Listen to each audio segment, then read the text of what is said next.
welcome to the Citi Business Festival on-air series. This series will be airing all throughout the month as part of the festival from Monday to Thursday at 9 a.m. sharp on the Citi Breakfast Show on 97.3 FM. My name is Michael Obodu. Please follow me on Twitter at mobodu. But please remember that the show is sponsored by Absa Bank, and our other sponsors are MTN Mobile Money, Ghana Investment Promotion Center, GIPC, and IT Consortium. All through the month, we'll be discussing various topics that will help you revolutionize your business and help it take off on a grand scale. And this week's edition will be speaking on imagining the digital economy. And today we are focusing on transforming your business using digital solutions. And we have no other than Ebo Anamwa-Mensah, the Chief Technology Officer of IT Consortium, to help us understand this. And if you know IT Consortium, they are the go-to people, anything IT. Well, you're welcome to the show. Thank you. First of all, what does your business do, for the sake of those who don't know? In one word, we're a fintech. Interesting. Financial technology company. Interesting.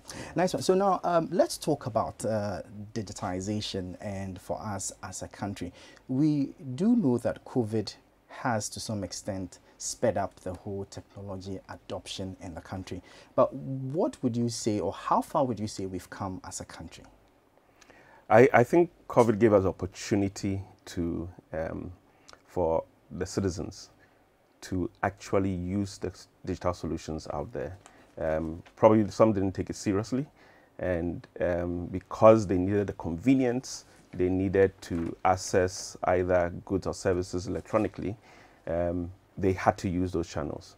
And so they've used it and seen how convenient it is, and they've continued to use it ever since. So during the COVID, we've seen an uptick in the use of digital solutions, whether it's even given tithe in church or paying for a delivery from a restaurant. We've seen a great increase in that.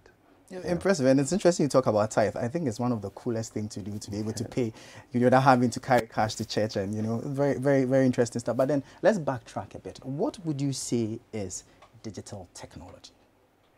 Well, digital technology is basically the digitization of processes that we once had as manual.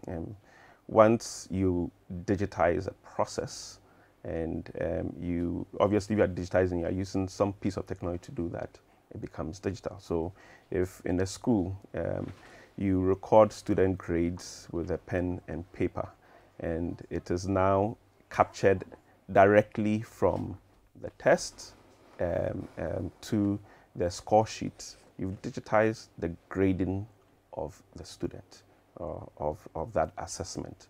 So if you look at a regular business, maybe a coconut seller, capturing his products on a soft pause on his phone, so that when you come and buy, he can capture that information in. He's digitized the business of selling his coconut to you.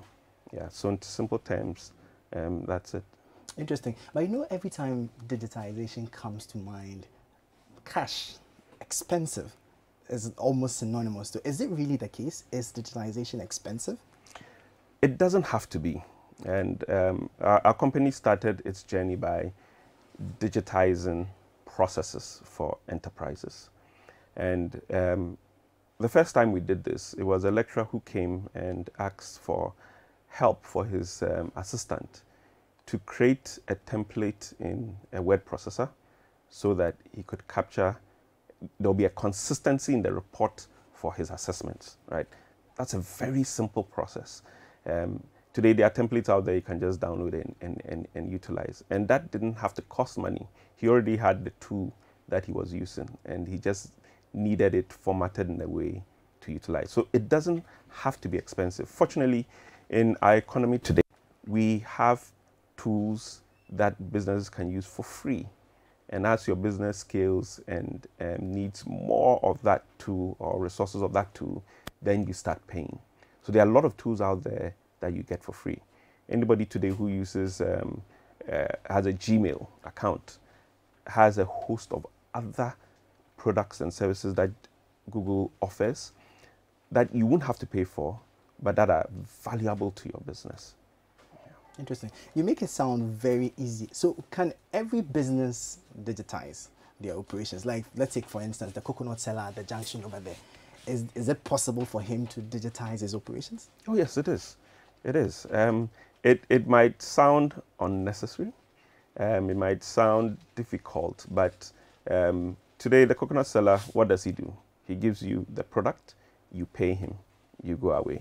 That's it. Now, imagine that he could use a soft POS, which, like I mentioned, is readily available. There are quite a number of products out there that can be used. And it will cost him nothing for most of them to acquire that product. Now, his customers can now pay him electronically, or he could even capture the cash payments using the soft POS. Now, all of a sudden, this guy has data on the coconuts he's selling. If you notice, a number of them change locations. So they are selling here for 2 days and sell another location for so on and so forth. If he's digitized it, he now has data telling him where he sells the most, right? He even has data on which customers buy what quantities. He could actually reach out to them and say that, you know, that this office or this gentleman buys 10 coconuts every Wednesday. He could actually offer to deliver to them. So it's not outlandish. It's something that can be done. But once we apply ourselves to use the tools, then we see the benefits we can get from it. Another example is there are a lot of businesses in Ghana today that you will find on Google Maps. So typically when I'm going anywhere, I just type the location and get there. But most people stop just there by putting their business on the map. But you know, Google can give you information on who's coming to your business, whether they are calling, whether they are asking for directions to your business, what time in the week do they really patronize the business, which part of Accra or Tema or Kumasi are they coming from to your business, right? And those insights can help you design either marketing solutions or loyalty promotions for your customers to get more business, right? So the little solution that a wachi seller or coconut seller can use can bring that kind of information that could expand that business. But often we don't think beyond the sale. There's a lot of value in the data about the sale that can be used to grow your business. Interesting one. You are still listening to 97.3 FM, Citi FM. We are talking about digitizing and transforming your business using digital solutions. And we have with us in studio Ebo Anamwa. He is the Chief Technology Officer of IT Consortium, giving us some very insightful points over there. And I was going to ask next, what are the benefits of digitizing your operations? But clearly, from what you said, I can at least deduce that data is one thing that's readily available. What other benefits does a business stand to gain from digitizing its operations? Well, one is convenience. And today, there are almost every restaurant in Ghana today has some form of delivery, has some form of electronic payment. I, for one, often when I want to get something from a restaurant, I'm not willing to wait. I'm in a hurry. So I'll call them up, order. They said we're in 20 minutes. And usually I am about that distance away in terms of time. I get there, it's ready. I pay. I either paid already or I arrive there and pay, and that's it. So the convenience is value to the customers. I'm sure if some of the big restaurants are to do some analysis, they'll realize that the increase since COVID, the increase in online orders or phone call orders has grown. You can see on our streets, we now have motorcycle delivery of food. There are particular businesses you can easily identify on the street that they are delivering this or delivering that. That just shows that creating convenience for your customers would bring you business. If you don't accept a form of payment, they probably will not be willing to do their business with you and would opt for a different business that does it. So beyond the data, and data is essentially important to grow your business, to understand your business, understand your customers, understand even your product, how your customers are interacting with your product. And then you have the others like as payments. And today, payment has become the backbone of every business. You can't run a business without getting money. And the more ways you offer your customers to be able to pay money to you, potentially the more business you get. Yeah. Very interesting conversation there. Now tell me, where do you start from if you want to digitize your operations as a business? How do you get it started? Well, so depending on the kind of business you're running, you could start with the manual processes, understand the manual processes, then pick a tool that you can use to digitize that. And let me talk about a few. So if your business is selling provisions, right? You know how you price your products and then you sell to your customers. You can start that manually, but there are soft POS solutions, either running on USSD, running as a mobile app, running in a browser. You could use a phone, you could use a tablet, you could use a computer to run these. And today there are tablets that can run 12 hours before you need to recharge. So that means that the entire business day, you can have a charge device in your shop that doesn't even have electricity to run the software. Okay. Now, once you do that, you've captured information on your products or services to the customer. Your customers might be paying by cash or electronically. You have digitized that process by doing that. If you're a school, for instance, and you want to be able to keep track of your students, their activities, their results, there are software solutions that address that.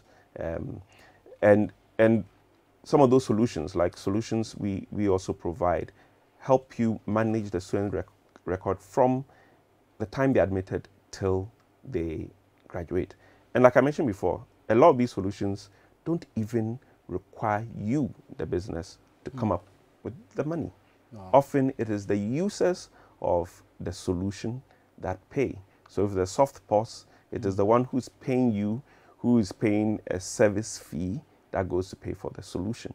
Or if it's a school, for instance, it's probably the students as they pay their fees or subscribe to certain service that pay. So there are solutions out there that can help your business digitize that costs you very little. But obviously, as you grow, you might need a more complex solution. And that's when you are ready to invest a lot more money into a solution that does even a lot more. But there are some solutions that would grow as you scale. And so they will still meet your need when you move from small to medium to large. So clearly from what you're saying, you can basically start from wherever you are with what is available. Yes. And then from there, you scale it up. Yes. As you work on digitizing your business. Yes. Very interesting points there from Ebua Namwa. He's the Chief Technology Officer rather for IT Consortium, teaching us, walking us through how to transform your business using digital solutions. So stay with us on 97.3 FM. You're listening to the Citi Business Festival On Air series. We'll be coming to you throughout the month from Monday to Thursday on the Citi Breakfast Show at 9 a.m. sharp. My name is Michael Obodu. Stay with us. We'll go for a break and bring you more after.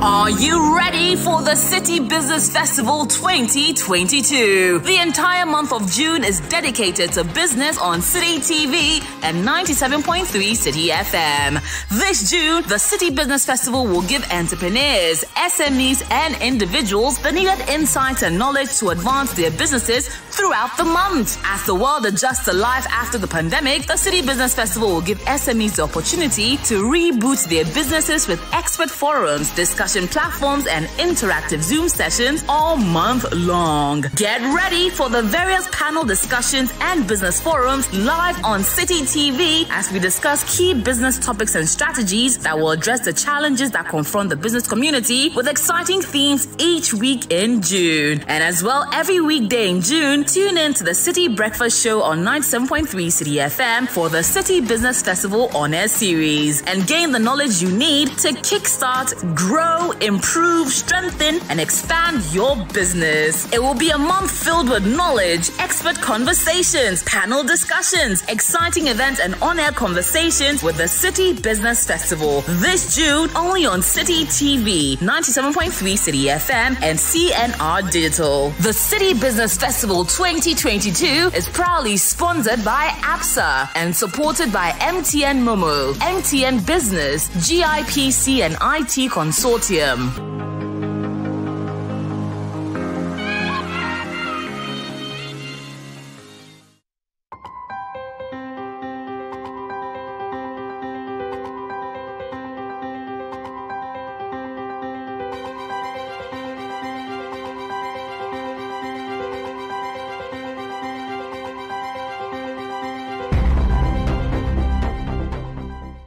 Yeah, welcome back to the Citi Business Festival on-air series. My name is Michael Obodu. Please remember that the show is sponsored by APSA Bank, and other sponsors are MTN Mobile Money, Ghana Investment Promotion Center, GIPC, and IT Consortium, of whose Chief Technology Officer, Ebuanama, is in studio with us, giving us some very insightful information on how to transform your business using digital solutions.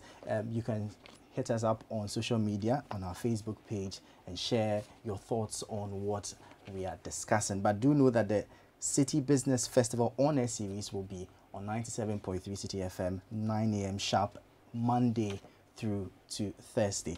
So, Mr. Bo, you were telling us about some very interesting ways you can maximize your already available digital solutions. Share some of those with us, please. All right, so most of us already use some tools. We have our email clients, we have word processors, we have spreadsheets. I think the word processor and spreadsheet is the most common tool. Everybody knows. If you know how to use a computer, most likely you know how to type a document in Word. You know how to organize some data in Excel. Now, these two tools can be combined to give you more productivity. So let's say as a business, you're organizing a conference or you want to send letters out to your customers. So you have your list of customers with their email addresses or phone numbers if it's SMS.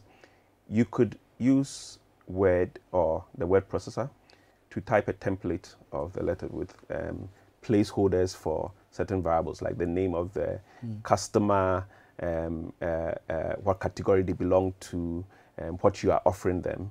And then you have the data containing this in the spreadsheet. And once you link the two of them, you can, at a click of a button, generate what we call mail-merged documents. Wow. Where for each of the data points or the contacts you have in the spreadsheet, a letter is generated. And that letter can be generated and printed or sent as an email or saved as a PDF. So instead of sitting down and typing, let's say, 100 letters customized for each of the customers, you can do all that in a moment with a click of a button, and it costs no money. These are tools you already have. They are capabilities they already have, and you can use this to make your business more productive than we do today. So if you look at a lot of the software solutions that we're using, they have capabilities beyond what we use, and using them will make you a lot more productive. Yeah. You spoke about this whole automation of emails and stuff like that. I've always been intrigued by, you have a mail that goes to tons of people, and yet your name is there, it's addressed to you personally. I've always been curious about how it works. So can you give us a typical example of what software one could use to do such a thing to streamline their work in distributing mails? Good. So there are commercial tools, and some of them have free tiers. There's one even we use in our office, which we haven't grown out of the free tier. So you can imagine when you are doing higher volumes and go. So there are tools that you can subscribe online that enable to do that. But like I mentioned, the tools you already have, if you have Microsoft Word, Microsoft Excel, or Google Docs, Google Sheets, you can use these to automate marketing emails, for instance. And you know, any mail you send and you put address in the BBC, blind copy, although you might be sending to 100 people at once, one single mail, it goes to them individually with just their email address. But when you're doing the customized one-on-one, it's going to the 2 column, and each of those customers will receive. So if you were a business that needed to contact your customers for an event, that's a simple tool you can use. You don't need to subscribe to any paid tool to do that. And today there are tools we call low-code tools. And there are tools that you can use to develop your own solution without knowing how to program. And the skills required is word processing and number crunching with a spreadsheet. If you know how to use those two, you can create a workflow of the solution that you want and be able to produce exactly what you want. So you might be wanting to send SMS. You want to send documents to a printer to print. You could do all that yourself. Customize communication with even the logos of those companies or clients, or a picture of that customer in that document if it's relevant. Yes. Interesting. I'm sure this is something that will really excite secretaries and PAs who have to do a lot of letters. Now, tell us, what goes into investing in IT solutions such that you are ensuring that you are getting value for money? I remember during the break you mentioned about how you could have a printer where you could issue commands from wherever without having to spend so much on network infrastructure and the likes. Can you help us? How then do you get value for money when it comes to digital solutions that can help your business irrespective of the size? Yeah, it's important to research.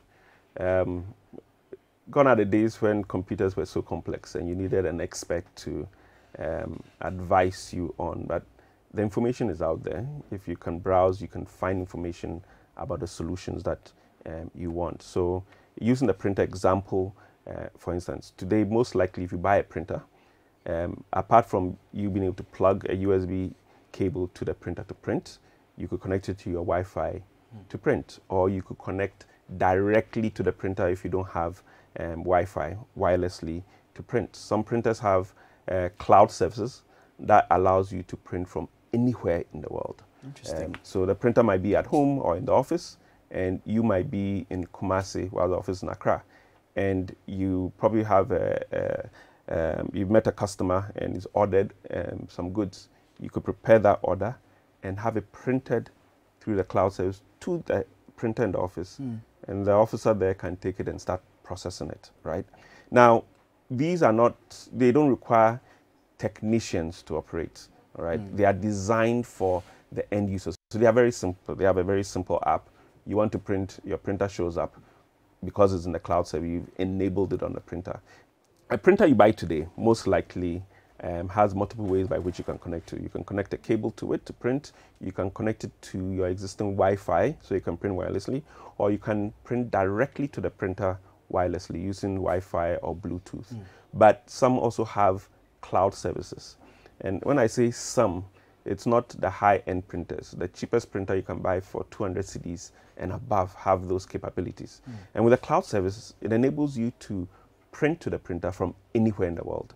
So your office could be in Accra, and you could be in Kumasi and preparing a voucher or a request from a customer to supply a number of goods. Maybe you run a pharmacy distribution company, and you can prepare that and print it to the printer in the office. So imagine that you even have offices dotted around the country and you need to send orders to specific offices. You can just choose a printer of the office you want to print to and print that, and the officer there can receive that document and then prepare the order and probably even deliver. So if you look at the existing tools, you could leverage on the capabilities they already have. But if they don't have some of these, there are always alternatives. Yeah. There are always alternatives for practically every solution out there that you can, that will best fit your business. So it's important to research. Some of them allow you to test them and see whether they are fit for your business before making a commitment. That's why we have trial periods for a lot of software. And you notice that these days, our software is online. You hardly download software and use locally. It's online. So you could subscribe, 14-day trial. Does it work for you? Yeah, you move on. If it doesn't, you can look for something else. But it's always good to test and see whether it works for your business. So my takeaway from what you've said so far is that technology can actually not be entirely expensive if you have the right information on what you need. Exactly. Fantastic. Exactly. So we're talking to Mr. Ebo Anamwa. He's the Chief Technology Officer of IT Consortium. And you are listening to the Citi Business Festival on Air series, which is airing on 97.3 FM. My name is Michael Obodo. The show is sponsored by Absa Bank, and our other sponsors are MTN Mobile Money, Ghana Investment Promotion Center, and IT Consortium.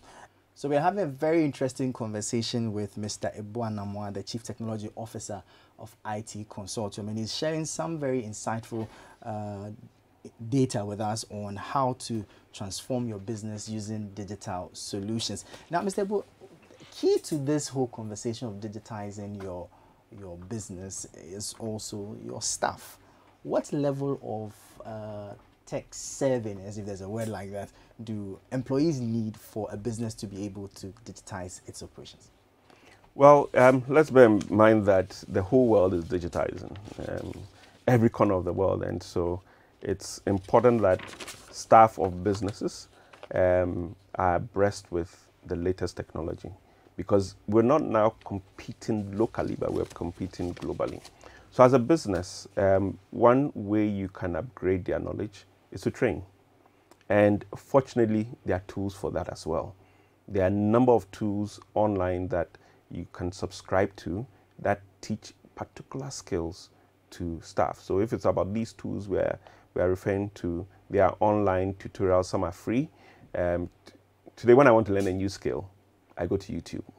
Someone has created a video taking me through the various steps to use that tool, or to even enhance my knowledge in a particular tool. So the resources for learning are available online, and you should make it a requirement for staff to upgrade themselves using some of these tools, whether it's a learning management system that you pay for, or it is something as simple as YouTube. But not to forget that we also have brick and mortar training facilities here, and there are a number of companies in Ghana who teach skills in various tools. I think the most common one you hear around is Excel. Always there's someone advertising training of something Excel, so on and so forth. Yeah, and so there is not a lack of training materials and services for staff. So for whatever you want to do as a business, especially what you want to digitize, you would find material or training programs to upgrade your staff. But you know about training and staying up to speed with technology, it's like it's an everyday evolution. When I was growing up, Windows 8 was the ish, and I knew the ins and outs of it. Now my Windows 11, I'm completely lost. So how do you stay up to speed with this technology thing that keeps running every day so that you can transform your business? How do you do it? Continuous learning. We are no longer in the period where what you learn in school is what's going to take you for life. We must continually learn, because now things change much faster than they changed 20 years ago. And that's the only way we can remain relevant at work, the only way we can remain relevant in business. Look at the example I gave with the maps. If your competitor is using the analysis from Google Maps to get more customers, to engage more customers, and you are not, you are likely to lose out to that competitor. And so it's important that we continually learn, find out about what is new, what can you add to what you already have to enhance it, how can you understand your customers better, your products better, to get value out of it. All right, so my final question to you would be, what's next for businesses who have at least been able to adopt some level of technology and hoping to transform their business using that? What is the next level for such businesses? Right, it's deepening the digitization. There are various levels at which we would digitize. Even a company like IT Consortium still has areas of the business that it needs to digitize. And so you can look at expanding on the tools that you already have, adding to the tools. Some of them might have reached their peak and you need to move on to something more powerful. So for instance, if you're using an accounting software that's meant for small business and you've now grown large, it will no longer serve your business because probably that accounting software can only handle one business unit at a time, whilst now you have multiple business units, or it can only handle 10 products and you have 100. So you need to look at, evaluate what are the needs, your needs, and whether the solutions you have fit it. Can you upgrade them? Can you augment them? Or must you change them? All right, thank you so much. That was Ebo Anamwa, the Chief Technology Officer of IT Consortium, providing us some very interesting and informative stuff on how to transform your business using digital solutions as part of our reimagining the digital economy on the Citi Business Festival on air series on 97.3 Citi FM. Please stay tuned as we bring you more. My name is Michael Obodu. Please follow me on Twitter at @mobodu. Stay tuned.